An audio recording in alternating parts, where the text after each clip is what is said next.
রায়হান রাফি পরিচালিত মেগাস্টার শাকিব খানের তাণ্ডব সিনেমা নিয়ে রীতিমতো হইচই পড়ে গিয়েছে সিনেমা পাড়ায়। একের পর এক এমন সব আপডেট আসছে যা দেখে শাকিবিয়ানরা থেকে শুরু করে আম জনতারা মুখিয়ে আছে বড় পর্দায় তাণ্ডব দেখার জন্য।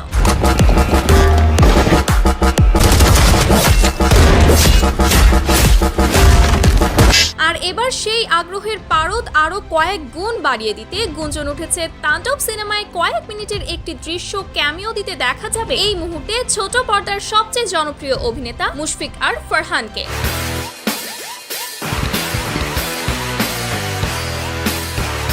একটি বেসরকারি গণমাধ্যমকে ফারহান জানান, এর আগে অনেক সিনেমার অফার পেয়েছি, তবে চরিত্র এবং বাজেট সবকিছু মিলিয়ে সম্ভব হয়ে ওঠেনি। কিন্তু এবার রায়হান রাফি পরিচালিত তাণ্ডব সিনেমার গল্প আমার ভীষণ পছন্দ হয়েছে। বিশেষ করে এই ছবিতে আমাদের মেগাস্টার শাকিব খান আছেন, তাই রাজি হওয়ার জন্য এটাও একটা বিশেষ কারণ। আর আমাকে এখানে একজন এন্ট্রি হিরোর চরিত্রে কয়েক মিনিটের জন্য দেখা যাবে, যেমনটা আমরা বাইরের দেশের সিনেমাতে হিরোদের ক্যামিও দেখতে পাই, ঠিক ওই রকম আর কি। স্বল্প সময়ের উপস্থিত হলেও আপনাদের এই চরিত্রটি বেশ ভালো লাগবে বলে আমি মনে করি। Mafia. Secret mother. My brother.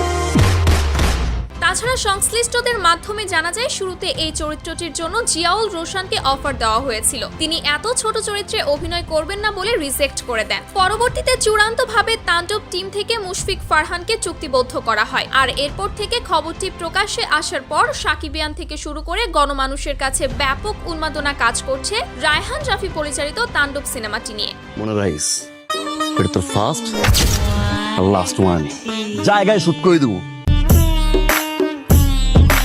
নাটকে অভিনয় করলেও ফারহানের হিউজ একটা ফ্যান বেস রয়েছে। তার প্রতিটা নাটকে রিলিজের পরপরই ইউটিউবে ঝড় তুলে দেয়। বিশেষ করে ফারহানের অ্যাটিটিউড এবং অ্যাকশন লুকগুলোতে পুরো তামিল সিনেমার ভাইব দেয়। সব মিলিয়ে বলাই যায় তাণ্ডবে ফারহানের যুক্ত হওয়ার ব্যাপারটা সিনেমার ক্রেজকে আরো কয়েক গুণ বাড়িয়ে দিয়েছে। এখন শুধু দেখার পালা পরিচালক রায়হান রাফি কতটা ভয়ঙ্কর রূপে ফারহানকে উপস্থাপন করতে পারে।